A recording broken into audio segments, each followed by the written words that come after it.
Amin'ny fifaliana lehibe indray no azosoana rahatokatrantsika ny amin'izao anio izao a. Ny ambasadran'i Yahosoa Elia no mandroso atokatrantsika mitondra ny fampianarana anarana faharoa indray tsika ny amin'izao fotoana izao. Dia amin'ny firavoravoana lehibe no iarahantsika indray ary miarahaba manokana ny dada malalaka Yayavaza izay mampitondra an'izao teny izao ary miarahaba manokana koa ny Yahosoa izay tompony fampianarana koa izay avy any amin'ny dada mala Yayava ary dia voninahitra ho anazy menaka. Dia mamerina ny fiarahabanantsika rehetra totokatrano tena koa ny ambasadaran'i Yahosoa Elia no mandroso atokatrantsika indray ny amin'ny teny ety dia mamerina ny fiarahabana an'izay rehetra mbola tsy nahiny ihany koa izany dia samota iny Yahosoa daholo. Narana faharoa ny fampianarantsika ny amin'izao anio izao ary mitondra ny lohateny hoe ny anaran'i Yayava dia novain'ny olombelona hoe Allah. Noho izany Andriamanitra ny Silamo izay alaza ao any tsy malala na hoe Jehova ho any Andriamanitry ny protestanta ny dikan'izay ary hoe Yahve ho any Andriamanitry ny katolika ny dikan'izay. Fa maninona moa izany izy io no novaina? Izay izany ilay resatsika. Dia hatrany manome valiteny ary ho averimberiko ity valiteny ity hoe nanararoatra ny atezeran'ny dada Yava ny olombelona satria rehefa nanota ireo zanak'Israely ireo dia nanararoatra an'ilay atezeran'ny dada Yava izay nisy teo amin'ny zanak'Israely ny olombelona. Ina ny antony? Satria ny olombelona rehefa nahita hoe tezitra dada Yava tamin'ny zanak'Israely izay nanota teo anatrehany dia nandray fanapa-kevitra dada Yava hikapoka sy hamely ary hamono an' zareo ary hisaraka amin'ny tanteraka ary nanomboka teo dia tsy nisy nafantatra ny dada Yava intsony ny zanak'Israely. Eny fahatra ny amin'ny anarany aza tsy fantany. Ka rehefa tsy fantany moa ny anarany izany dia mazava ho azy fa tsisy mahay intsony. Ary rehefa tsisy nafantatra intsony ny olombelona dia nanomboka teo amin'izay dia namorona ny anarany amin'izay ny olombelona rehetra rehetra. Tao ny katolika romanina nanomboka namorona ny azy koa. Tao izany ny silamo namorona ny anazy koa. Silamo dia tena nisy namorona boky spesiala ho an'izareo mihitsy izy. Izay no nahatonga nanome an'ilay daty hoe raha ny fivavahana silamo angeika taty amin'ny taona +600 taoriana l'an 0 nefa ny boky ny Israelianina boky ny Jiosy dia efa tany amin'ny -1900 tany ho any zany. Chiffre approximative moa izany fa izany hoe milaza ny mahatranainy azy. Ny boky ny Mose izany dia efa tany amin'ny taona -1500 -1400 tany ho any. Chiffre approximative daholo izany hoe adaty manakaikaiky ny maro satria fa ela loatra izy dia tsy hita intsony ilay tena hoe précis tena daty précise mihitsy. Ka eo amin'izay sary izay dia milaza amintsika mihitsy fa efa boky efa taty aoriana daholo izany ny boky misy. Raha antsika ny katolika romanina dia tany nomboka tany amin'ny -100 tany ny tena nanjakanjakan'izareo tao amin'ny fahatry Israel. Nanomboka nanjakazaka izy dia rariny zareo raha namorona ohatran'izay koa ny protestanta koa namorona ny azy izy taty aoriana ela be taty koa izy mba namorona ny azy. Zany hoe samy namoromorona ny azy teny daholo izany nanararoatra ny fisarahan'ny dada Yava tamin'ny zanak'Israely satria tsy nahay niantso an'io Andriamanitra intsony ny olombelona. Dia teo ilay fanararotana ilay olombelona Israelianina izay resako izay tsy afaka niantso ny Andriamanitra ny satria niady tamin'ilay Andriamanitra ny Yayava dia nanararoatra daholo namorona anarana ny olombelona ary indrisy tonga hatrany amin'ny namorona boky mihitsy ny aza dia samy nanao ny azy izay. Ka ho azavaiko amintsika tokoa hoe tena nisy ve izany hoe tena tezitra marina ve tamin'ireto zanak'Israely dada malala Yayava ary vokatran'izay atezerana izay dia nisaraka taminazy dada malala Yayava. Rehefa nisaraka taminazy dia lasa tsy fantatra intsony ilay anarana. Daholo jerevantsika ary ny soratra masina. jevantsika ara ny soratra masina araka ny voalaza ao amin'ny tady afaka ampidirintsika zany teknisiana sady manolotra manamboatra ihany nareo ao anatin'izany sary teta zany araka ny voalaza amin'ny bokin'ny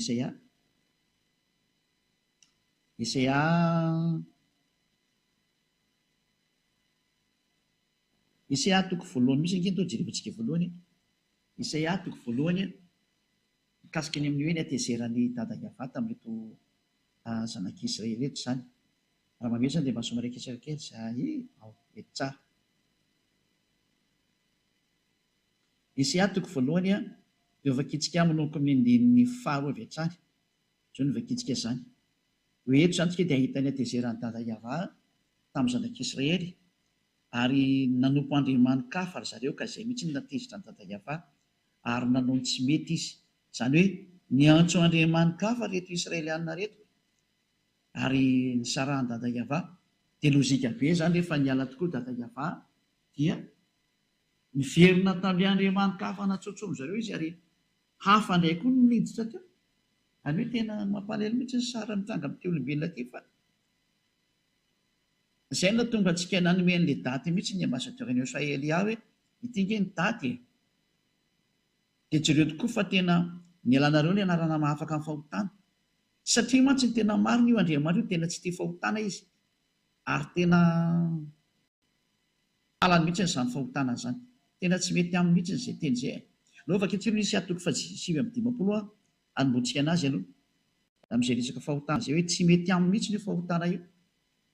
Ka raha ianao zany mpanota ny fivavahanao miteraka anao mpanota ohatra mpanotanao rehefa tsy hayavana iantsonao dia efa mpanota ianao.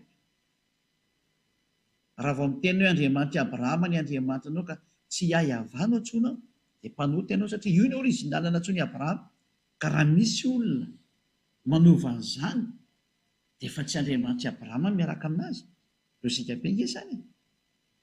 Na ianao koa recomprendre an'izany hoe i Abrahama kosa ve tany amin'ny lamoiny 2000 tany ho any no nisy dia izy niantso hoe Yahava tao anatin'ny bokin'ny Israelianina. Dia misy ve olona mamorona boky hafa teoriana ity dia mamorona anarana hafa izy miteny hoe Andriamanitra Abrahama ihany no antsony. Ahoana moa ny ampitombona an'izany kosa ny aminao? Na ianao ngita dia micomprendre hoe tsy marina ity sary ity. Ka noho ny amin'ilay tsy fahalalànareo no mahatonga ny Elia mampianatra ankehitriny hoe jereo amin'izay ny marina. Satria Elia nirahana hamonjy dia tonga hamonjy. Ary tena hamonjy mihitsy ary manoro hevitra nareo mba ho voavonjy nareo.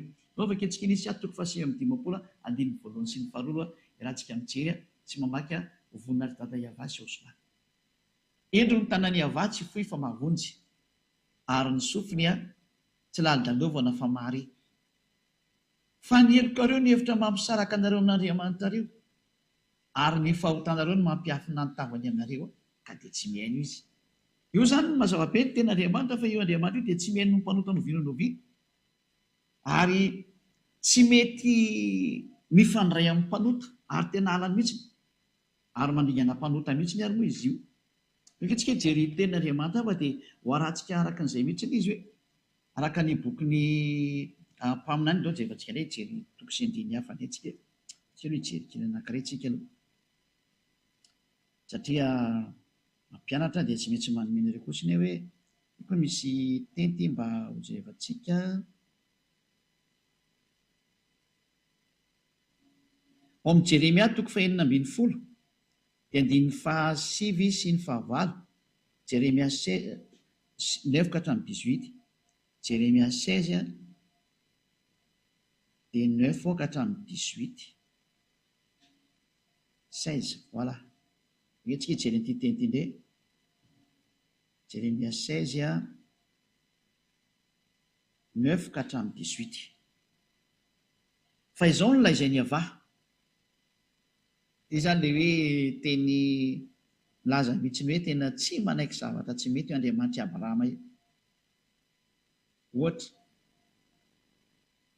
lehilahy iray manambady anankiroa na telo na efatra na dimy na folo na 20 na 30 efa fahotana zany amin'ny Andriamanitra Abrahama io satria ilay mpaminany faran'izay nirahany izay Israelianina satria hoe miaino ny tenin'ny mpaminany nareo dia ny mpaminany Israelianina farany dia ilay antsoina hoe Yahosoa. Mbola ampianariko antsika mihitsy moa anarany Yahosoa io koa. Fa io ny mpaminany farany. Tsy Jesosy zany ny anaran'izy io na Jésus. Non. C'est un faux nom zany. Anarana diso zany. Anarana grika zany. Tsy mpaminany Israelianina zany Jesosy zany. Any amin'ny grika any zany Andriamanitra ny grika zany. Fa ny mpaminany Israelianina farany Yahosoa no anarany. Zay. Ary izay Yahosoa zay mihitsy no namoaka fanambarana mihitsy hoe aoka ny lehilahy anankiray hanambady vehivavy anankiray, ary aoka ny vehivavy anankiray hanambady lehilahy anankiray, fa zany ny didin'io Andriamanitra Yahova io. Zay. Raha namboarina ozy ny olombelona dia lahy sy vavy no namoronany azy, ary lehilahy iray manambady vehivavy iray. Ka ahoana moa zany nareo no lasa manambady be dia be? Zay ny tenen'ny mpaminany farany hoe. Ary tsika tsy maintsy mihaino ny tenin'ny mpaminany Israelianina. Tsy mahazo mihaino teny ankoatra ny mpaminany Israelianina satria mpaminany Israelianina no henoina. Hiditra amin'izay antsika rehefa avy eo fanaovatsika aloha hiditra amin'ity Jeremia 16:3. Jeremia 16:9-18. Fa izao no lazainy Yahova tompony maro, Andriamanitry ny Israely. Indro atsahatra amin'ity tany ity eo masonareo sy amin'ny andronareo ny feo mifaly sy ny feo miravoravo, dia ny feon'ny mpampakatra sy ny feon'ny ampakarina. Mandeha mankany amin'ny Israelianina zany le teny satria tezitra be dada Yahova. Dia tena ho atsahatra eto amin'ity tany ity izy eo masonareo ny feo mifaly sy ny feo miravoravo, dia ny feon'ny mpampakatra sy ny ampakarina. Ary raha ambaranao amin'ity firenena ity zany, dia zany teny rehetra zany ka hoy izy aminao hoe nahoana moa Yahova no milaza zany loza mafy rehetra zany hamelezana anay? Fa inona moa no heloka anay? Ary inona moa ny fahotanay izay nanotainay tamin'ny Yahova Andriamanitray? Dia ity ny valiny lazao amin'ny hoe noho ny nafoizany razanareo ahy, hoy Yahova, sy ny nanarahany andriamanikafa sy nanompoany azy sy ny ankofany teo anatreny, ary ny nafoizany ahy ny tsy nitandreman'ny lalako, ary ny tenanareo koa ary nanao ratsy mihoatra noho ny razanareo. Zany hoe sady manompo sampo manao tsy mety zany. Fa ianareo aza samy mandeha araka ny ditry ny fo ratsinareo avokoa ka tsy mihaino ahy. Ina ny hitranga ao amin'ny 7:10 ary ny faketsika le ina le hitranga. Ka dia horoahako hiala amin'ity tany ity ianareo, ho any amin'ny tany izay tsy fantatrareo na ny razanareo. Any no hanomponareo andriamanikafa andro aman'alina, sady tsy hamindra fo aminareo mihitsy aho. Zay ny zavatra navahana. Vokatr'ilay izy nanompo andriamanikafa dia nivadika tamin'Andriamanitra dia tezitra io Andriamanitra io. Noho izany raha vao Yahova no anarany, dia io Yahova io tsy tia Andriamanitra fa fangaro aminy, ka hovanao ny anarany.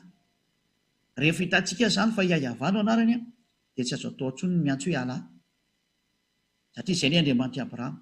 Tsy azo atao intsony ny miantso hoe Jehovah, tsy azo atao intsony ny miantso hoe Yahvé. Ny katolika romanina sy ny protestanta moa efa nanala an'izay anarana izay, ary ny aika izy fa diso ny anazy. Dia samy misy zany tonga saina izay mbola tsy mety ho tonga saina, fa mazava be ny ilay teny. Izay na tonga antsika nianatra n'ilay lesona tamin'ny voalohany hoe iza ny anaran'ny Andriamanitra Abrahama. Ka raha vao diso io anaran'Andriamanitra Abrahama io no ovainao zavatra hafa, efa mpanota ianao. Raha vao niantso hafa ianao zany dia efa klasy mpanota ianao. Tsy azo lavina zany fa teny marina nge zany. Rehefa tsy mino dia andany eno tsara ilay fampianarana larana voalohany fa ho fampitohy moa tsy ny voalohany sy ny faharoa. Izay no mahatonga ny Elia manoro hoe teto no natomba anareo nanovana io anarana io. Izany hoe nisy nanararoatra ilay zava-nisy tao Israel. Nararotin'ny sasany ilay zava-doza nitranga tao Israel ny amin'ny atezeran'ny dada Yahova tamin'ny Israelianina, nisy nanararoatra. Ary dia novaina amin'izay izany anarana zany. Ka tonga eto ny zanaky ny tompon'ilay anarana, zanak'ilay Yahova, ilay misy miteny hoe nga misy Andriamanitra miteraka izany. Ka izay ilay tenin'ilay Andriamanitra Abrahama rehefa nandefa an'ilay mpaminany farany izy. Ka ny mahatonga ilay olona misy tsy mino an'izany mantsy, kefa diso hatrany amin'ny voalohany nareo. Ny hainao ilay Andriamanitra tsy izy nareo dia lasa Andriamanitra tsy izy nampianatra nareo zavatra tsy marina, dia tsy nenonareo intsony ilay tenin'ny Andriamanitra Abrahama tary amin'ny bokin'ny Israelianina. Za zany mamerina foana hoe aleontsika miverina ny amin'ny bokin'ny Israelianina foana amin'izay. Satria any Israelianina io Andriamanitra io fa tsy any hafa firenena. Andriamanitr'i Israely raha hoe i Abrahama dia Israelianina no tena mahay an'izay, dia zareo i Mose. Satria Andriamanitra Mose izy. Dia i Mose manana ny bokiny atao hoe Sefer Torah efa nampianariko antsika koa. Ao anatin'ny Sefer Torah ny bokin'ny Mose. Tsy azonao lavina mihitsy. Ary io Sefer Torah tena ao anatin'ny teny jiosy io. Ny anarana hoe Sefer tena teny jiosy mihitsy izany. Olo resantsika izay rehefa miditra amin'ny hoe mpaminany Israelianina tsy maintsy orana dia voavoaka eto aminao koa hoe teny jiosy mihitsy nge ao anatin'ny lalàna jiosy nge izany teny hoe Sefer Torah zany. Anarana jiosy, anarana bokin'ny jiosy zany. Eo mihitsy izany teny zany. Fa tsy izany mamoromorona azy eto. Fa tena anarana fiantsoana amin'ny bokin'ny jiosy ny hoe Sefer zany. Ary ny mpanoratra dia Sofer, na zareo Soferimina zany. Aferantsika aminy izy iny fa tsy aloha dia mijery hoe ny fahotanao dia efa manomboka miantso Andriamanitra tsy izy ianao. Rehefa tsy hahavanana tsy anao dia efa Andriamanitra tsy izy iny dikan'izay. Izay ny fahamarinana. Ary mampanotanao sahady izay. Ary porofon'izany ianao manambady be dia be. Raha olona iray manambady roa sy telo sy efatra na mijangajanga efa fahotana daholo zany. Ny fanompon'Andriamanitra tsy mitovy amin'ny hahavana ianarany dia efa fahotana zany. Satria voaporofo mihitsy ny tao amin'ny larana voalohany fa tena ianaran'io Andriamanitra io dia hiayava ary tezitra izy raha voanovaina io anarana io. Tezitra mihitsy izy ary nisaraka tamin'ny Israelianina. Ary io fisarahana io mihitsy no nahararotin'ny sasany amin'izay reto olona tsy matahotra an'Andriamanitra eto. Izay iny mahatonga miteny amin'ireo olombelona amin'izao génération izao hoe raha nisy nao tsy mety ny tany aloha tany aza manareo manaraka ny tsy mety miaraka aminazy. Raha misy nanao tsy mety ny tany aloha tany dia aza rahanao. Aoka ianao tsy hipetraka ao amin'ny plasiny hoe rehefa fantatra fa tsy mety dia mbola rahana ihany. Aza manao an'izany tsotra. Fa andro ny fahalalana zao aleontsika mihitsy ny fahalalana dia ny marina. Izay no tonga ny Eliana ampianatra hoe iza ilay Andriamanitra Abrahama. Ka raha vao novainao izay hahavana izay novainao hoe Allah na Jehova na Yahvé efa tsy mety. Na izy mety ho antsoina ihany fa reo moa zany tena azo izany hoe bebe mpiantso reo zany. Fa be dia be ny miantso ankoatran'io. Dia efa mazava ny teny dada Yahvé hoe tena tena anareo mihitsy tena tezitra aminareo mihitsy moa zany izay teny. Dia nonke jevantsika fa ianareo samy mandeha amin'izay araka ny ditiny fo ratsy nareo avokoa ka tsy mihaino anareo ka dia horoako hiala amin'ity tanitrareo ho any amin'ny tany izay tsy fantatra nareo na ny razanareo ary any ho anymponareo andriamanikafa andro aman'alina ary tsy hamindra fo aminareo aho. Tena dada Yahvé mihitsy no teny amin'nompo andriamanikafa amin'izay ny afaranareo dia io amin'izay forona amin'izay ny andriamanikafa be dia be. Sioka namoron'Andriamanikafa amin'izay ny olona hoe anompo Andriamanitra na ny Israeliana raha tratran'izy koa. Dia jerentsika ny Israeliana fa ny Israeliana nge zao mihinana izany Jehovah Jesosy zany inondro zareo ane zany. Nefa dia Andriamanitra ny Grika be zao dia inondro ny Israeliana. Samy manaonao foana daholo zao ny olombelona rehetrarehetra eto ambony tany amin'izao tsika miteny zao. Izay ny antony nandefasan'ny dada Maria Yahvé naniraka ny Elia hoe andana avy reny ny olona hitoditra satria ho avy ny loza. Aorianan'ny Elia dia loza mahatsiravina amin'ity taninareo ity. Ary efa mandeha izany loza zafatry ho avy miara mandeha amin'izao Elia mitory aminao zao. Mandeha izany loza mamelanareo zany ary ho tratra amin'izay nareo. Dia aza mitady solution fa manatona ny Elia fa aty amin'ny Elia ny lakile. Marina zay aty amiko aty ny lakile rehefa te vojery ianao dia manatona ny Elia. Mazava be zany. Endao ary avy toy-antsika koa indro avy ny andro Yahvé izay tsy hanaovana intsony hoe raha velona koa Yahvé izay nitondra ny zanak'Israely niakatra avy tany Egypta fa izao kosa raha velona koa Yahvé onisy teo izay nitondra ny zanak'Israely niakatra avy tany amin'ny tany avaratra sy avy tany amin'ny tany rehetra izay nandroany azy tena nivadika ny tantara zany. Izay nitondra ny zanak'Israely niakatra avy tany amin'ny tany avaratra indray sy avy tany amin'ny tany rehetra fa ampidiko ho any amin'ny tany izay nomeko ny razany. Izany hoe horoahana ny zanak'Israely ny dikan'izay ary ho voaroko ao amin'ny taniny izy ary ho lasany amin'ny avaratra any amin'ny rehetrarehetra manerana azy tontolo izao. Dia tokoa ny zanak'Israely fa tena voaroka tanteraka mihitsy any. Tsy misy afaka mamaly an'izany izao tontolo izao fa tena voaroka ny zanak'Israely. Inona moa izareo le naverina tamin'ny taona 1822? Tamin'ny taona 1822 izy zanak'Israely vao naverina tamin'ny taniny. Araka ny tenin'Andriamanitra hoe raha verina koa hiavaka hamerina ny zanak'Israely hiala avy any farany avaratra sy hiala any amin'ny tany rehetrarehetra. Izany hoe fampodinan'ny Israeliana hiverina amin'ny taniny zany mio fa vinan'iny eto indray. Izany hoe tena ny roahany dada hiavany zanak'Israely ary tena ho avy nefa ny fotoana miarinana anazy. Efa niverina zareo tamin'ny taona 1822. Saingy mbola misy jiosy be deaibe any ipetan-dranomasina any fa tsy ao Israely. Reny ilay anisan'ny tadiavin'ny Elia mizotsika amin'ny teny izao hoe iverena ianareo fa nanao ny tsy mety any ianareo e. Izany mahatonga anareo voaroaka io. Dia mbola sy tonga saina ihany ve ianareo? Ry Israely ihany, ry hafa firenena mbatomba saina daholo. Dia toizantsika ihany ilay teny fa sa moa dia tsy maintsy manaratra antsika foana. Izao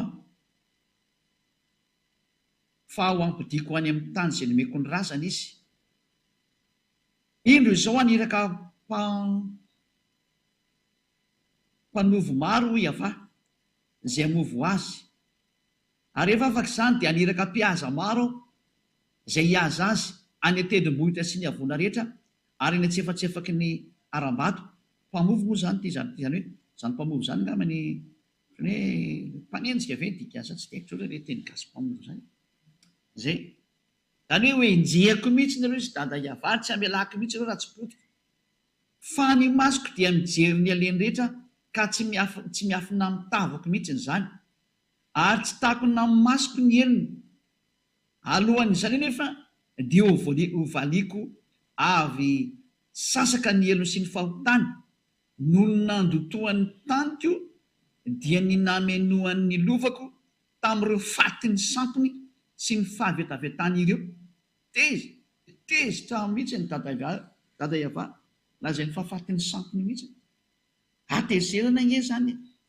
Izany hoe samposampy fatin'ny sampinareo toy ny entinareo aty. Ohatr'izany nanompo Andriamanitra tsy izy ny zanak'Israely. Ratsy be ny zany. Za tena mampitodika ny saina rehetrarehetra ndao tsika hitodika. Fitiavana anareo zao. Andriamanitra hafa daholo ny antsoinao rehefa tsy hiavany antsoinao. Andriamanitra hafa io ary mendrika nopotehana koa ianao. Dia izay no mahatonga ny hoe ho arantsika amin'izay hoe nanomboka teo satria roany dada hiavany zanak'Israely tsy nisy nahay ny antso anazy tsony. Izay ny hafarany noho ny amin'ity Andriamanitra hafa natsono zareo ty. Tena tsisy nahay ny antso anazy tsony. Ohatry jerefantsika amin'izay ny ten'Andriamanitra hoe tsy misy mahafantatra azy tsony ny olona dia ny zanak'Israely. Foana hatrany amin'ny famonjena ho an'ny zanak'Israely. Isaia 9:9.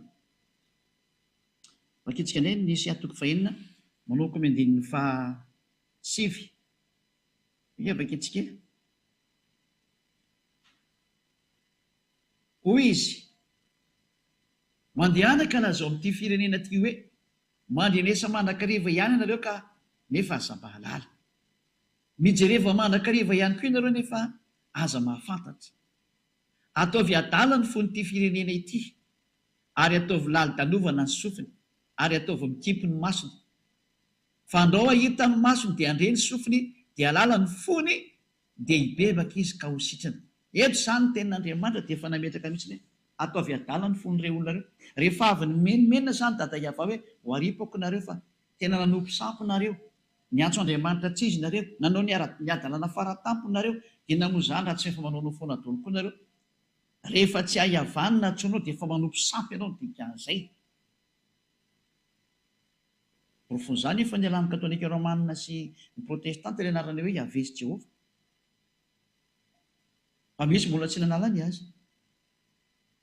Aty izy manana boky hafa mihitsy fa eo ilay fantena mipetraka hoe raha tsoinao ny Andriamanitra Abrahama, mahina tsy hahiavany ny antsoinao. Fantena mipetraka aminareo izay miantso Andriamanitra ankoatra ny hahiava io. Satria ny rahantsika nijery mihitsy ny originalina ilay anarana tao amin'ny bokin'ny Jiosy Niraisika mihitsy ny hoe raha ny bokin'ny Jiosy dia tany amin'ny taona moins 2000 sy moins 1500 tany any ny bokin'ny Abrahama sy Mose. Fa raha ataontsika hoe raintsika eto ny boky hafa raha ny bokin'ny Silamo taty amin'ny taona plus 600 izy ary ny tokony ho harantsika. Dia hoe tena mila mipetraka maso tsy miangatra sy tena be fitiavantsika hoe tena hoe raha tena nompon'ny Andriamanitra Abrahama maro ianao izy ny tokony ho arahana. Ny teny tany aloha tany ve izay teny Abrahama mivantana sy teny Mose mivantana ty izy mianakareo no nahita anazy voalohany indrindra sa le tenin'olona taty oriana taty izay taty amin'ny taona plus 600 no tsara tsy miangatra tsika, na ny teny tao amin'ny katolika romanina sy ny protestanta fa saingy zareo efa nanalany azy. Fantahina mipetraka mihitsy izay fa izay hoe tonga Elia hamonjy sy hanavitra. Mbola tsy ndiko mafy aminao mihitsy izany teny izany hoe hamonjy sy hanavitra zany Elia zany, solo tenan'ilay Andriamanitra Abrahama Yahva ny raha namonjy ny olombelona, ampafantatra ny olombelona hoe ty ny adalana nataonao. Mbola anao adalana ihany ve ianao dia ho fay ohatran'ny Israely ihany? Fa tena ny faiziny io Yahva io tsy nge ny Israely ihany. Ianao ve mitady famaizana ohatran'ny nazo anazy? Fa ny tena petrako aminareo rehetra izay mandray azy manerana an'izao tontolo izao. Ery any mametraka fantena aminareo olombelona eto ambonin'ny tany dia eto amin'ity planeta Terre nareo ity ianareo olombelona. Mbola sahanareo ve nibazimba io Andriamanitra Abrahama?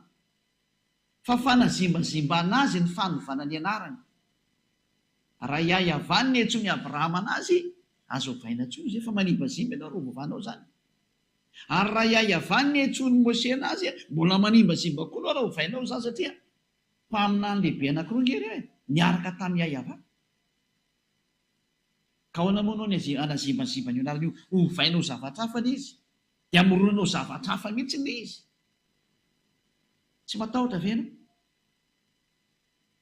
Aza miantso any Andriamanitra Abrahama aloha rehefa zavatra hafa ny antsoinao fa tsy mety tena tsy mety ary milaza aminao fa tena tsy mety fa ifandonana amin'izay ianao dia ianareo. Fa Andriamanitra Abrahama zany tsy azo sangina mihitsy zany. Andriamanitra zany ary tena izy zany. Ka mamerina ny sainareo olombelona mihitsy ny hitodika any amin'ilay tena hoe mba jerevo amin'izay ny manina. Fa ny zanak'Israely izay niaraka taminy rehefa nandika ny teny sy naniotra anazy ary niantso Andriamanitra kafa hatrany dia tena nataony fay mihitsy. Hitantsika tsara fa tena voaroka anie zareo ary tena fay anie zareo lasa ny paritaka manderan-tany anie zareo ary tena fay izy. Hitantsika tsara zao nanaovany Hitler anazy tamin'ny taona ady lehibe nisy tany aloha tany ireo tamin'ny ady lehibe faharoa amin'ny tsaikina voalohany na faharoa tamin'ny Jiosy Hitler anazy iny tamin'ny ady lehibe faharoa. Zava-doza mihitsy anie. Anjarantsika ny mieritreritra amin'izany sary rehetrarehetra zany hoe tsy mamela masana io Andriamanitra Abrahama io rehefa tena tezitra ary tena tezitra izy zao satria ahoana moa ny anarany kosa raha natsoina hoe Yahva tany aloha tany. Ary zareo ary rehefa mira dia manao hoe Alleluia dia zany ihany anarany Yahva ny dikan'izay. Ahoana moa lasa miovana izy tokoa hoe lasa hoe Allah, lasa hoe Jehova, lasa hoe Yahvé. Ahoana moa natao an'izany kosa izy? Tena tsy mety kosa ilay zany. Ary profezany tsy misy afaka amin'ny fahotanany olona. Nefa ny eo Andriamanitra io tsy tia fahotana mihitsy io. Io ny vakintsika tao amin'ilay Esaia toko 150 andiny voalohany sy ny faharoa hoe ny tanany avady dia tsy fio fa mavonjy ary ny sofiny tsy ladilovina fahamarita. Fa ny heliko ireo ny hevitra mamosaraka taon'Andriamanitra nareo ary ny fahotanareo no mampiafina ny tavany aminareo dia tsy mihaino anareo izy. Izany hoe io Andriamanitra Abrahama io zany dia miantso anao mihitsy hoe tsy haino anao mpanota zany izy. Raha vao novainao io anarany io dia efa mpanota ianao ary izay no nandringana any Israely ihany. Raha vao novainao io anarany io dia efa nanota ianao.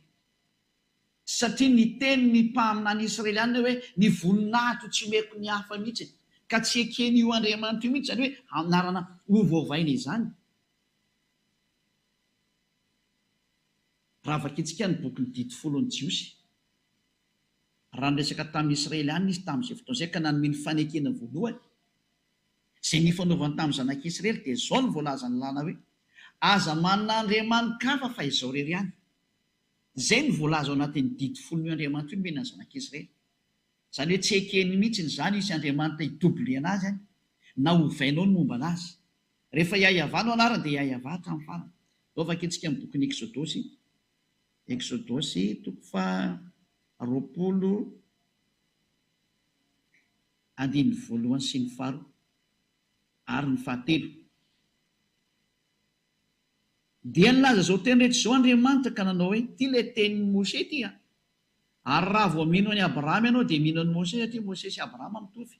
Andriamanitra ray naniraka anazy mianaka. Ary raha vao mino any Mose ianao dia mino any Abrahama dia mino an'ity tenin'ny Yahva ty, le Andriamanitra Abrahama sy Andriamanitra Mose. Fa izao ny tenen'ny tato. Dia nilaza an'izao teny izao izy ao amin'ny bokin'ny Sefer Torah Jiosy. Araka ny Exodosy toko 20 hoe Shemot chapitre 20. Shemot moa zany dikany Exodosy amin'ny teny Hébreu.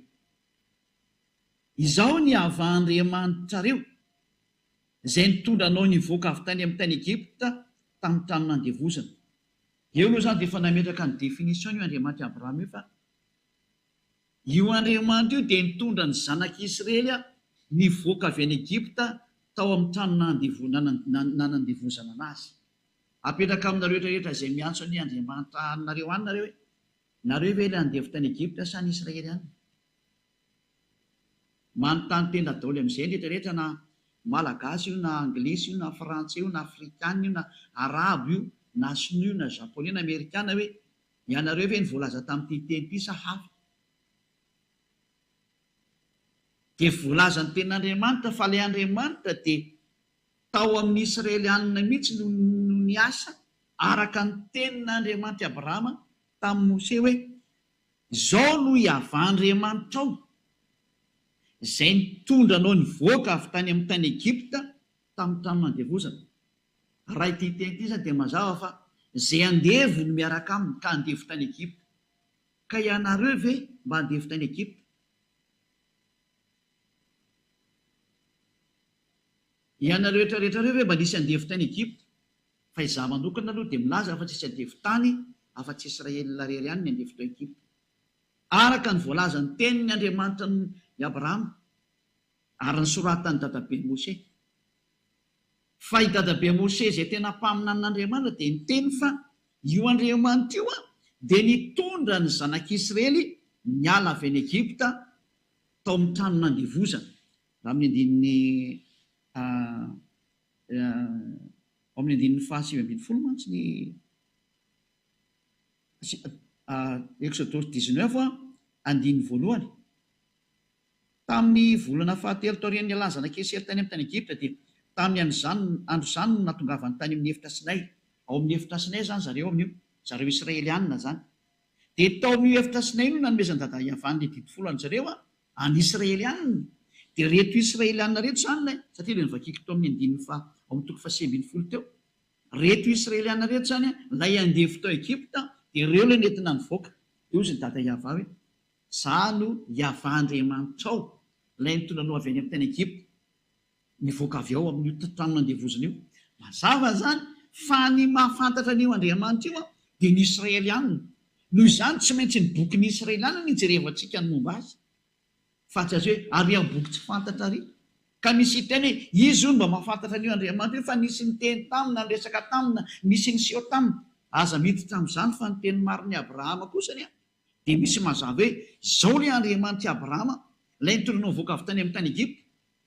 Nietsona zany Andriamanitra, nietsona zany Andriamanitra Abrahama zany Yahva nietsona taminy ao amin'ny bokin'ny Jiosy. Dia izay no tonga amin'ny teny hoe io anaran'ny Yahva io dia misy an'izao teny izao ao amin'ny andininy 7. Aza manana Andriamanitra hafa fa izao Yahva ihany. Zarery zany no Andriamanitra ao Yahva no anarako dia aza asiana Andriamanitra hafa intsony ankoatrana mazava be izay. Eto zany Elia dia miteny amintsika mihitsy hoe aza miantso Andriamanitra hafa intsony ianao fa ny anarako efa hainao Yahva no anarako. Ka aza miantso hafa intsony ianao. Nanina nefa nareo ny antso hafa? Dia misy mantaiza moa ilay antsonareo? Dia samy mandinika. Aza efa nanome santionina ny teo. Misy hoe miantso hoe ala. Tsy izay ny anaran'ny Andriamanitra araka ny voalaza ny soratra masina any Jiosy. Misy miantso hoe Jehovah. Tsy izay ny anaran'ny Andriamanitra io araka ny voalaza ny soratra masina any Jiosy. boky ny Abrahama sy boky ny Mose sy afiatoran'ny Jiosy. Misy miantso hoe Jehovah tsy izay ny anarany io, misy miantso hoe Yahvé tsy izay ny anarany io. Fa ny anarany niantsony ny Abrahama azy sy niantsony Mose anazy dia mazava be hoe Yahveh. Zay. Mahafantatra azy tsara mihitsy zany Abrahama zany. Mahafantatra azy tsara mihitsy. Andriamanitra Abrahama izy. Andriamanitra Mose izy. Fa i Mose moa tena nizingizina mihitsy ny amin'ny fahalalana azy. Tena fantany tsara mihitsy. Satria raha miteny hoe Andriamanitra Abrahama dia mahafantatra azy Abrahama. Andriamanitra Mose dia mahafantatra azy Mose. Iza ny anarany? Yahveh no anarany. Dia ahoana nefa nanao nanova? Fanontaniana apetraka anao nanina anao nanova? Iza no teny taminao vao io? Iza no teny taminao hoe hovainao io? Fanontaniana apetraka aminao rehetrarehetra mihitsy izay. Fa tsy moramora hoe Andriamanitra Abrahama izao zavatra nataonao izao. Satria efa teny izy hoe aza manan'Andriamanitra kafa fa izareo ihany. Ary namafisina izany tamin'ny boky ny mpaminany, araka ny tenin'ny mpaminany, ary boky nisy afaka itsika miaraka indray boky nisy ahy. Dia manasanao foana miantso anao anaraka an'ilay teny. Isaiah 48:11. 48:11 sa 49:11. 48:11 izao ny voalaza. No ny tenako, eny no ny tenako ihany no vaoko an'izany, indrisy lotoina ny anarako, fa ny voninahitro kosa tsy omeko ny hafa. Tena lotoina mihitsy ny anaran'ny dada Yahveh. Lasa novainareo. Raha Yahveh no tokony hiantsorana azy, mandinihy teny ianareo nanina novainareo anarana io. Fa efana avy aiza? Iza nanomenareo an'io? Valy teny menanao a ny adverseran'io Andriamanitra Abrahama io nanomenareo an'io. Ilay natonga dada Yahveh tezitra foana hatramin'izay.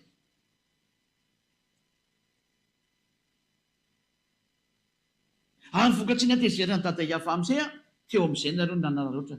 Rehefa tezitra dada Yahveh dia nisitaka tamin'ny zanak'Esy, tsy nety niaraka tamin'ny tsony a. Teo amin'izay nareo a ny olombelona tena nampalahelo mihitsy ilay zavatra niseho. Nalain'izareo amin'izay dia namorona anaran'Andriamanitra amin'izay izy. Teo daholo ny nivoahan'ny anarana be dia be natsoinareo olombelona. Oka daholo ny karazan'Andriamanitra be dia be. Indrisy mampalahelo. Izany hoe nararotiny sasany ilay fisitany Yahveh malala tamin'ny zanak'Israely, Yahveh ilay Andriamanitra Abrahama, ilay Andriamanitra Mose. Rehefa niala tamin'ny zanak'Israely izy fa tezitra dia nararotina amin'izay ilay fialana. Satria tsy nahafantatra azy intsony ny zanak'Israely, dia nararotina koa ilay tsy fahalalana, dia novaina amin'izay ilay hoe Allah, Jehovah, Yahvé sy ny maro samihafa izay tsy voatanisa. Misy mamorona be dia be any. Fa reo moa no tena malaza reo dia izay nahatonga ny hoe tiany santionany ity. Fefa be dia be izany ankehitriny. Mampalahelo. Mendrika ny potehany izao tontolo izao. Ary tena rary ny raha ho potehina amin'izay nareo. Rary.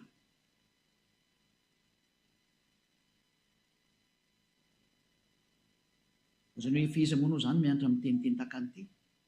Ity natao hoe zandry ny Yahoshua, ilay iraka ny Yahveh, ilay misolo tena n'ilay Andriamanitra Abrahama, Yahveh no anarany. Ilay nambaninareo sy nataonareo tsinitsininy, ity izy ity. Tsy matinareo zany anarana zany. Olombelona ihany nareo ka mipetratra.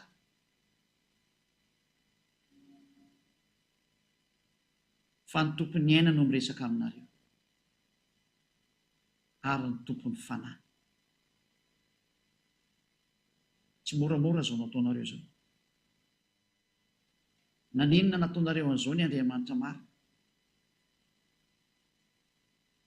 Manao revitra ely aho hoe rehefa tsy teo rigana, raha tsy teo aripaka, verena amin'ny Yahveh nareo. Fa tsy misy manam-pahefana amin'ny teny tany ty fa tsy Yahveh rery ihany.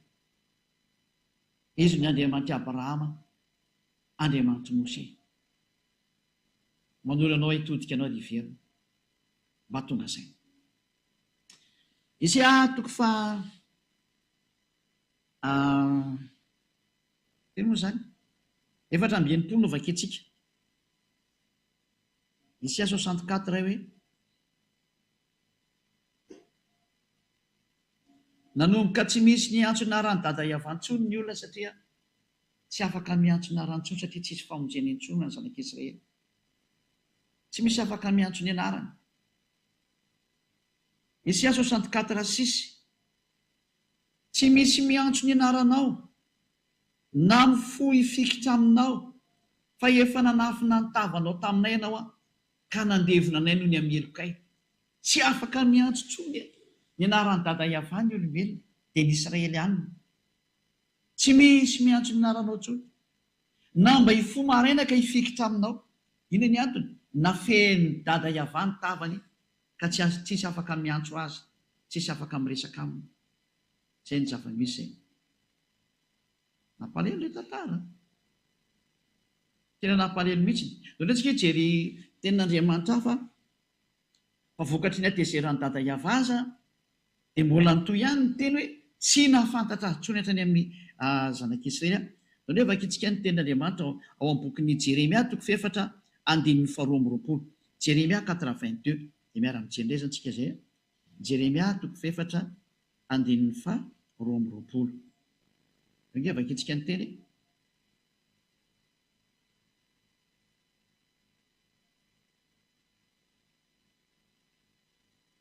Jeremia 4:22. Fa adala ny oloko, izao tsy mba fantany, tsy fantany intsony dada Iava. Zaza tsy misy saina izy, tena tsy misy saina intsony. Very izany ny fahalalana ny dada Iava, sady tsy manam-pahalalana. Raha ny anao ratsy dia endry izy, fa raha ny anao soa kosa tsy fantany intsony. Mazava izany ny teny eto fa tena tsy mahafantatra ny dada Iava intsony ny zanak'Israely. Teo ilay nararotana amin'izay. Ary ny zava-doza aza, raha sendra misy miantso ny anaran'ny dada Iava dia nitenenina hoe aza miantso an'izany intsony fa so maty eto ny hafarany. Maty mihitsy ny hafarany. Raha vakentsika ny bokin'ny Amosa 4:9 angamba izay nao efa isika izay. Amosa 4:9-7. Vakitsika kely amin'arany ao soa. Amosa, izay misy an'izany Amosa izany. 4:9 dia manomboka amin'ny 7. Hoe teto no nahatonga ny olona nanararoatra nanovany eo amin'izay dia ny olona tsy matahotra ny eo Andriamanitra Abrahamy mihitsy. Amosa 4:9-7 ka hatrany amin'ny 10. Ary raha misy folona sisa ho an-trano iray dia samy ho faty ireo. Io izany ilay ozina hoe ho ataoko maty mihitsy nareo androany. Hoe enjehako mihitsy ireo sy dada Iava, vonoko nareo. Ary ny havan'izay matina izay mandevona azy dia ambetany faty ka dia hitondra azy hiala ao an-trano. Hoe avoaka izany dia faty izany satria maty ireo. Dia hiteny amin'izay ao anaty trano hoe mbola misy ihany va ato aminao, izany hoe mbola misy olona maty ihany ve ao. Dia hoy izy hoe tapitra. Dia ho valiana hoe manginona re fa tsy tokony ho tonoina ny anaran'ny Iava. Hoe aza tonoina ny anaran'ny Iava fa raha vao tonoina io dia maty eo indray tsika. Izany hoe tena tsy misy fahefana iantso ny anarana intsony fa tena lasa danger de mort no miantso anazy. Raha ho an'ny zanak'Israely nanomboka teo ny Israelianina ilay tsy nahafantatra azy intsony ary tsy nahalalana azy intsony. Ary tamin'izany fotoan'izany tokoa dada Iava no nanao an'ilay laminasa hoe ny oloko hafantatra ny anarako dia izay hitenenako hoe ity aho. Satria ny Israelianina efa tsy afaka fantatra intsony noho ny amiatezerany dada Iava dia nipoteny mihitsy ny fahalalana azy ka vita ny dada Iava hatrany amin'ny naniraka Nebokadnezara hanapotika ny tempoly izay misy azy. Vita ny hatrany amin'ny fanapotena ny tempoly noho ny amiatezera. Ka rehefa tsy teo potika ohatra nanjony Israelianina, petra tsara ianao. Aza miseho anao mahery ianao no miseho matanjaka ianao fa tsy matanjaka izany ianao. Olona ihany ianao fa tadidio ary lehibe ilay mibaiko ny sainao. Fa ny foroniny ianao Iava ny namorona anao. Ilay dada malalako, dada ny Elia zany. Ilay naniraka ny Eliako. Dada izy ve Andriamanitra izy ve tsy atao dadako aminy. Dady fanajana azy zany. Ary marina izany. Izay ny zavatra misy izay. Ka inona ny sary mipetraka izany amin'izao tsika miteny izao. Fa raha ny sary mipetraka dia hoe rehefa tsy afaka ny antsony io Andriamanitra intsony ny zanak'Israely ary tena tafasaraka tamin'ny dada Iava araka ny teny hoe indro ny tanany Iava tsy fifa mavonjy ary ny sofiny tsy ladalovana fahamary fa ny eloko areo no hevitra mampisaraka anareo ny Andriamanitrareo ary ny fahotanareo no mampiafina ny tavany aminareo ka tsy miaino izy. Izay teny izay dia porofo mitohaka amin'ny tendantsika fa tsy mety miaino ny mpanota io Andriamanitra io. Izany hoe raha vao novainao io anaran'io dia efa mpanota ianao ary tsisy Andriamanitra miainanao izany io. Tsy miainanao izany io Andriamanitra Abrahama io, reraka ao fotsiny hoe ny antsomatso tabataba anao zo fihetsiketsena maketsy makary fa tsy miainanao izany io Andriamanitra Abrahama io zany. La ny andro io fotsiny ianao. Fa raha Andriamanitra tsy izy dia miaino anao. Fa nazavaiko hoe ary io ngery natezitra ny dada Iava. Io no natezitra anazy. Ny fiantsoan'Andriamanitra tsy izy natonga ny atezerany. Dia izao nefa samy antso Andriamanitra tsy izy daholo nareo nefa manome Andriamanitra Abrahama. Aza manontona ilay Andriamanitra Abrahama na Andriamanitra Mose rehefa tsy hiteny hoe Iava ilay anarana. Fa tsy izy daholo ny ankoatran'izay. Tsy izy. Kategorika mihitsy ny Elia miteny fa tsy izy. Ary rehefa tsy izy dia tsy izy. Ianao no mila mieritreritra sy mandinika amin'izay manaraka amin'ny marina fa tsy ianao no mbola iziriziry amin'ny zavatra tsy mety ataonao. Samia tonga sainy. Fanavotana fanahy fa tompony fanahy nge io Iava io. Ary izy nilaza fa ny fanahy izay manota dia ho faty. Rehefa teo faty izany ny fanahinao mipetraha ihany amin'io anarana tsy izy io ianao. Ezekiel 7:24 hoe ny fanahy izay manota, izany ny fanahy izay mbola miantso Andriamanitra tsy izy dia ho faty. Ary rehefa natoloka anao ny antony tonga ny anarana nipotra, rehefa nanomboka tezitra io dada Iava io dia niova ilay izy. Indao no jevantsika koa ilay hoe ny fanahy izay manota no ho faty dia ny anankiray ilay hoe ny rano mihitsy Nebokadnezara nandoro ny tempoliny. Mampatsivika anazy teknisiana na somary adiny kely izany izay zary izay. Dao tsy aloha jery an'ilay hoe Ezekiel 18:4 izany no vakitsika voalohany.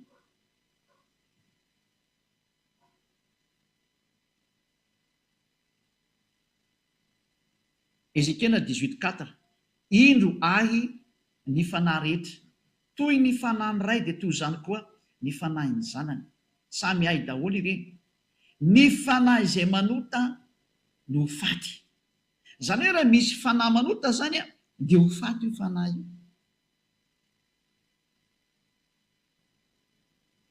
Ka fahotana ny natezitra n'Andriamanitra tamin'ny zanak'Israely, ny fahotan'ireo zanak'Israely nanompo Andriamanitra tsy izy, niantso Andriamanitra hafa.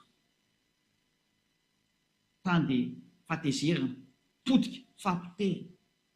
Rehefa tsy teo potika ianao fa andro farany izao, ialamy Andriamanitra tsy izy.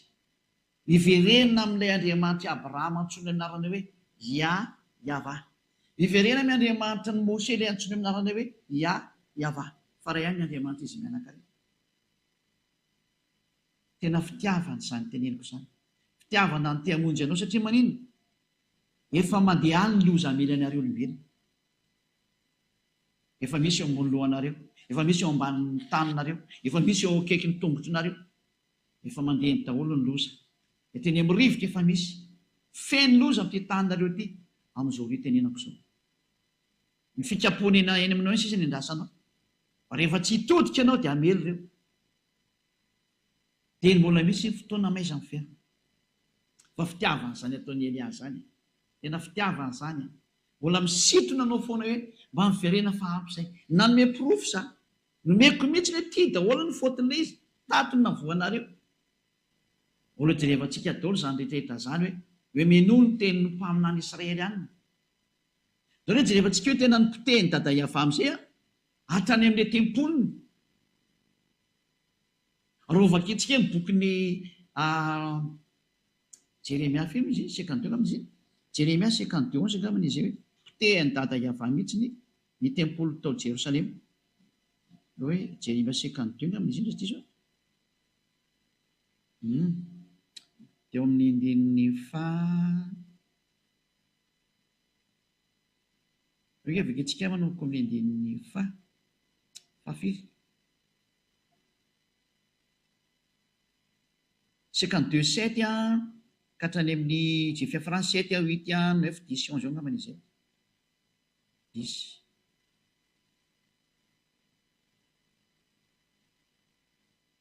vakitsika ny ditantsika eo ny afaran'izy zay. Ary nisy voabanga ny tanàna dia nandositra alina ary ny miaramila rehetra ka niala tao an-tanàna tamin'ny lalana mankany amin'ny vavahady tany elanelan'ny mandaroa izay eo anilan'ny sahany mpanjaka, fa ny kaldianina no manodidina ny tanàna ka nandeha tamin'ny lalana mankeny amin'ny tany ay. Ary ny miaramila ny kaldianina nenjika ny mpanjaka ka natratra ny Zedeka teny amin'ny taniny ay, ary Jeriko dia niparika nandao azy ny miaramila ny rehetra. Ary voasambotra ny mpanjaka ka nentina niakatra ho an'ny Babilôna, ho any amin'ny mpanjakan'ny Babilôna tao Ribla any amin'ny tany Amata, ka dia notsaraina tao izy. Ary ny mpanjakan'ny Babilôna namono ny zanakalany Zedeka teo mason-drainy, ary ny mpanapaka androdrona koa dia nivonoany tao Ribla. Ary nompitsiry ny mason'ny Zedeka dia nafatotry ny mpanjaka tamin'ny gadra varana izy sy ny maro samihafa. Io zany hoe nivonoany zareo aiza moa hoe amin'ny 720 240 notoizatsika. Ary tamin'ny andro 10 tamin'ny volana 15 tamin'ny taona 720 nanjakan'ny Nebokadnezara mpanjakan'ny Babilôna dia tonga tany Jerosalema Nebosaradana lehibe ny mpiambina mpanompon'ny mpanjakan'ny Babilôna 720 ka nandoro ny tranony ava sy ny tranony mpanjaka mba amin'ny trano rehetra tany Jerosalema, dia ny trano lehibe rehetra dia nodorany tamin'ny hafa avokoa zay, satria dada Iava mihitsy naniraka anazy hoe nadoro. Rehefa tehitra zany hoe dada Iava io dia tonga amin'izany sary zany, ary miomana ny dikan'izay. Io ny proof fa nitapahany mihitsy ny fifandraisana tamin'ny zanak'Israely, naseny dorany Nebokadnezara mpanjaka mihitsy izy. Zay le rikatra amin'ny Jeremia 5:20 noinge fijalivantsika izy teny zay. Jeremia 5:20 hoendro Nebokadnezara mpanompo manoko amin'ny andininy 9. Koa izao no lazainy Iavà tompony maro noho ny tsy hinonareo ny teniko ry Israelianina, satria Israelianina io resany io, dia indro ampanalaiko ny firenena rehetra any avaratra sy Nebokadnezara mpanjakan'ny Babilôna mpanompoko. Lazainy fa mpanompony mihitsy nefa zata sady olona mpanompo sampy io ny tena biby be mihitsy. Hoy Iavà, ary entiko amely an'ity tany ity izy sy ny mponina eto mba amin'reto firenena manodidina rehetrareto, ka arigako tokoa ireo ka ataoko figagana sy zavatra mampisitrisitra sady ho rava mandrakizay. Ary dia atsahatra eo ny feo mifaly sy ny feo miravoravo sy ny maro samihafa zany. Eo zany hoe nasainy dada Iavà nobataina avy any mihitsy Nebokadnezara hoe asio io dia poteo ireo Israelianina reo, dia poteny Israelianina tokoa, ary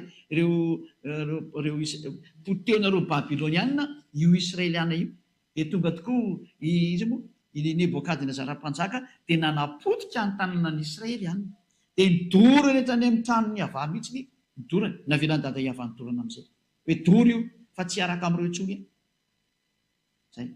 Zany rehefa tehitra io dada Iavà io. Ianao ve tsy tonga saina amin'izany hoe ianao efa fantatra hoe nana fa Iavà, ary ianao efa mpanota, mpanao ratsy. Ny ato amin'ny Elia tsy misy olona manao ratsy intsony miaraka amin'ny Elia zany, fa olona parfait. Ary efa manarivony zany olona parfait zany zay miaraka amin'ny Elia, amanarivony. Ary efa be dia be nefa maniry teo tonga amin'izany. Zany ny etsokoana hoe ianao hoe mbola te hiady amin'ny Andriamanitra Abrahama ihany, mbola te hiantsy ady aminy nefa voaporofo aminao fa tsy izy anie io ohatronao io. Andriamanitra tsy izy anie io ohatronao io. Mbola tsy tonga saina ihany ve ianao?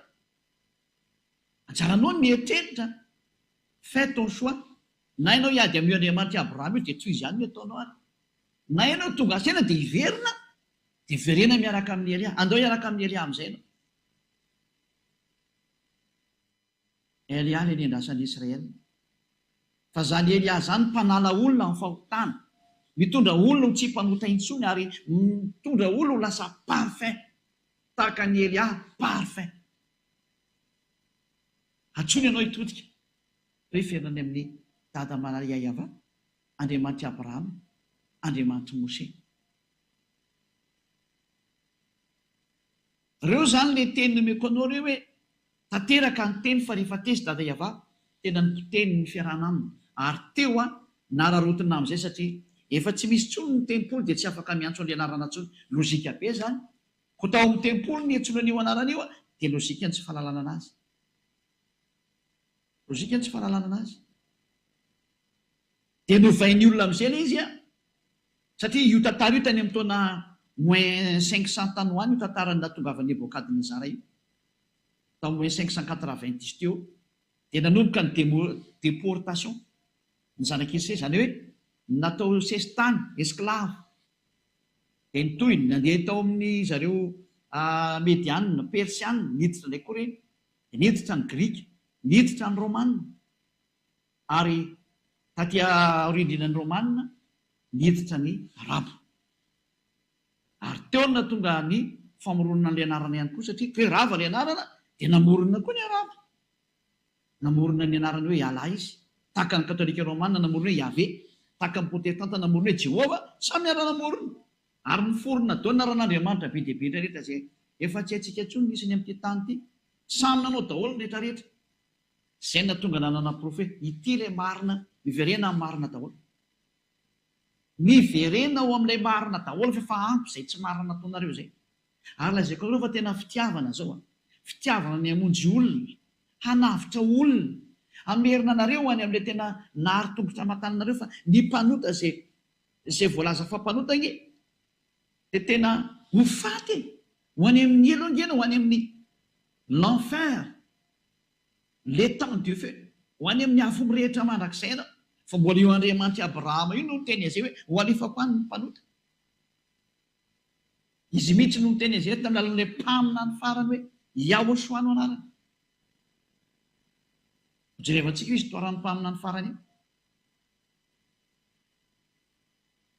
Ary aza miteny ary izy moa ianao io ho fantatreo ihany ny tantarako faharoa fotsiny ny teniko fa mamonjy ianao zao tiako atongavana izao. Soa ho anao zao, izy tsy maniry afaka amin'ny fahotana. Jereo izay niaraka taminao raha afaka anao tamin'ny fahotana, move tsy mbola mangalatry ihany ianao, move tsy mbola miteny ratsy ihany ianao miaraka amin'izay nitomponao hatramin'izay, move tsy mbola mijangajanga ihany ianao. Jangajanga ngenao io manambady be dia be io, jangajanga ngenao. C'est de l'adultère. Fijangajangana zany. Raha nanamboatra ny olombelona Andriamanitra dia lasa vavy no nanamboarana anazy. Ary ny tantaran'ny Abrahama dia milaza mihitsy fa hiady masaiva ny razamben'ny olombelona. Vady izy ireo. Ray ny vadin'ny Adama dia Eva, ary ray ny vadin'ny Eva dia Adama. Ko mahina tsy miverina amin'io nareo. Raha tena Andriamanitra Abrahama no Andriamanitra nareo lasa vavy no namorona anazy dia lehilahy ray manambady vehivavy ray. Ary izay no original zay. Fa niditra ny fonareo no mahatonga anareo manambady be dia be io. Olona maditra zany. Mpijangajanga zany. Mpangalatra mpijangajanga, ny mpanao ratsy mpijangajanga. Rehefa novaina ilay anarana dia efa mpanota zany. Ary ny mpanota ho vonon'Andriamanitra i Abrahama. Io Andriamanitra i Abrahama mihitsy ny hamono anao. Tena miteny anareo mihitsy ny efa fitiavana ho azo. Tsy misangy io Andriamanitra Abrahama io. Izy no Andriamanitra. Verina amin'ny daholo izay rehetra miantso anazy. Iayavano anarana. Ary tsy manota intsony izay miantso an'io Andriamanitra io tahaka ny Elia. Tsy izay rehetra efa niaraka tamin'ny Elia. Satria izay miaraka amin'ny Elia, izay no anarany hoe Elia. Iayavano no mpaniraka azy. Dikany El dia Andriamanitra, solo tena ny Andriamanitra mandehandeha ny atao hoe Elia. Raha zavy za manavitra ny rehetra io. Izao tontolo izao izy ho avotako izao engane mba isan'ilay kilasiny teo vovonjy ianao. Engane ko ao anatin'ilay kilasiny teo afika ianao. Fa ity ny famonjenanao zao teniko izao. Maiza ianao mitodika. Dao anaraka ny Elia. Anaraka ny dada Yahava. Satria Elia nitondra anao any. Ho afika ianao rehefa manaiky an'izao famonjena izao. Jereo ny efa miaraka amin'ny Elia. Fa manarivo ny eny. Anjaranao mba miditra koa. Mavonjeo koa ny fanahinao. Fa ny fanam-panota, ny atao hoe mpanota dia ny olana nanaovan'io anaran'Andriamanitra io dia efa mpanota ianao. Fa mpanota ianao zay. Ny mpijangajanga, mpanota ianao zay. Manambady be dia be, mpanota ianao zay. Mpiteny ratsy, mpanota ianao zay. Mpisoloky, mpanota ianao zay. Mpamono olona ianao, mpanota ianao zay. Mamosavy olona ianao, manota ianao zay. manao izay hanimba olona ianao, mpanoty ianao zay. Andriamanitra mampanoty miaraka amin'io fa mahatonga saina. Fa ny Andriamanitra Abrahama kosa ny tsy tia fahotana, ary mahakala amin'ny mpanota mihitsy izy vao vakitsika teo. Zay ny fiafaran'ny teliko mazava tsara aminao, porofoko aminao fa fitiavana izany.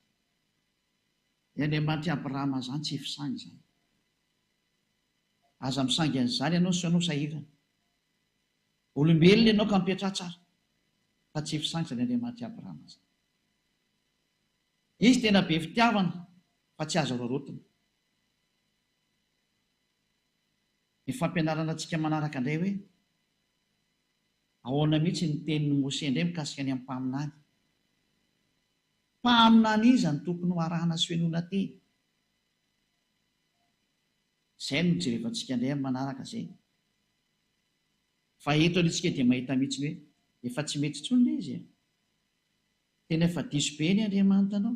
Porofon'izany ianao mpanota io.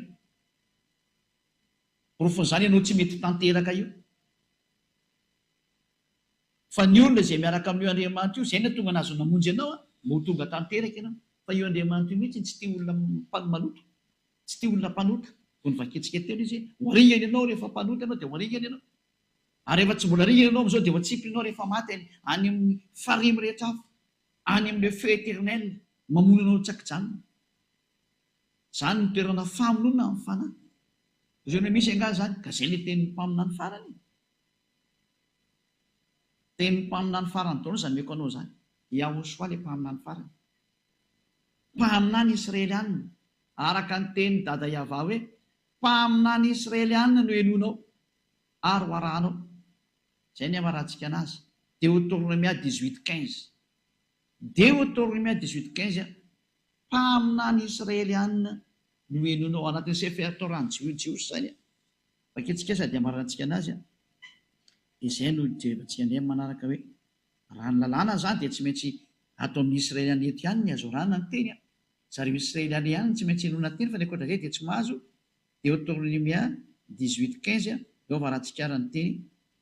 Voninahitra dada Yahva sy Joshua. Mpaminany avy eo aminao dia avy amin'ny rahalànao tahaka ahy. Izany hoe mitovy aminao izy Mose, ka izaho taranaka Israelianina. Israelianina ohatra anaty dia kan'izay. Hitarika an'izareo izy zareo any anefitra amin'ny fotoana io. Izao. Nohatsanga ny avy Andriamanitra ho anao, ary izy no henonareo. Izay. Io mpaminany Israeliana ihany zany no azo henona zany. Fa raha vao tsy Israelianina dia tsy azo henona. Refeso indray ny mpaminany miresaka aminareo. Iza ny mpaminany miresaka aminareo? Dia samy mandrefy azy tsika. Ianahy zao dia tena mpaminany Israelianina mihitsy ny no arahako hatramin'ny farany. Araka ny tenin'io Andriamanitra Abrahama io. Izay no hoe tenin'ny Andriamanitra Abrahama Yahva, ary Andriamanitra Mose Yahva.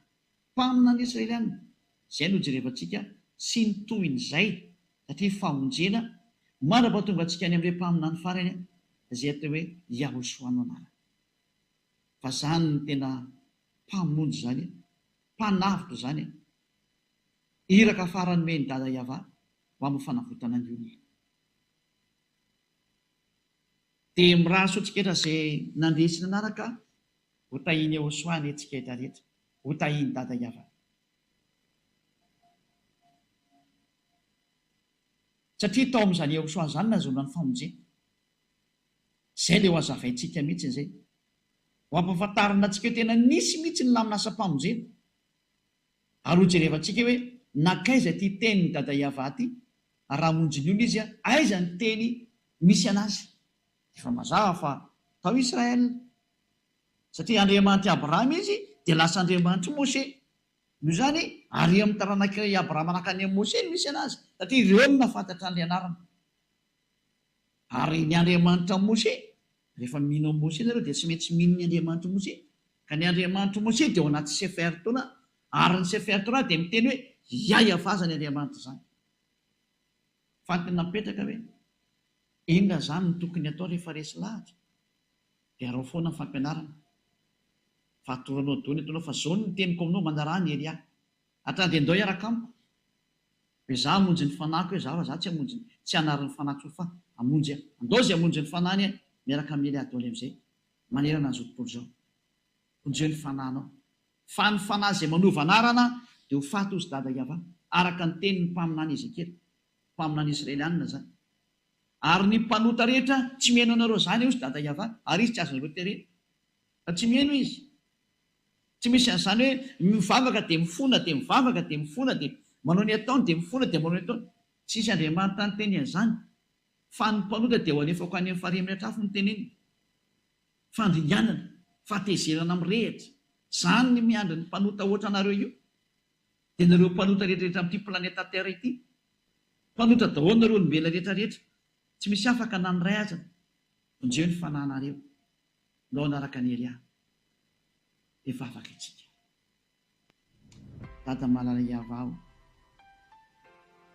nambarako ny teninao ary tamin'ny fitiavana sy ny hery be avy any aminao ny nanam-porofona zay mbola ianao ihany koa ny manam-porofo satria teninao avokoa zao fa tena fitiavana ny teninao nampisinao miariary amin'izay fa tenenao ilay Andriamanitra Abrahama nasianao miariary hatrany amin'ny anaranao ary nasianao miariary natao hitapoko hitam-pirenena fa tsy mahay manota izay miaraka aminao zao Elia ny ranao zao mihitsy ny vavolombelona sy izay rehetra efa nataonao hita maso manaraka dada iava malalo sambatra izay tafaraka aminao fa tena voasohatra any amin'ny lanitra ny lanitra ny anarany tena avotra izy ary ho tonga soa any amin'ny lanitra ny lanitra vonjeo izay mandre an'izao teny zao avoto dada iavao fa lo hivavaka izay trano tady ianao vonjeo ny tsirairay avy